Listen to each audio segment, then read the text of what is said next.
কিভাবে কনভারসেশন শুরু করবেন এ নিয়ে কি আপনি খুবই কনফিউশনে থাকেন? আপনি বোধহয় ভুলেই যাচ্ছেন যে 80% মানুষ আপনি কিভাবে শুরু করছেন তার দিকে কোনো মনোযোগই দেয় না। ইভেন তারা এটা জানতে আগ্রহী নয় যে আপনি কত ইনস্ট্রাকটিভ বিষয় আলোচনা করছেন।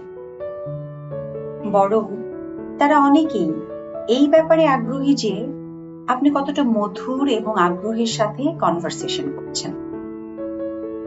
আপনার আগ্রহ এবং মনোবল আপনার শ্রোতাকে আপনার দিকে আকর্ষণ করবে।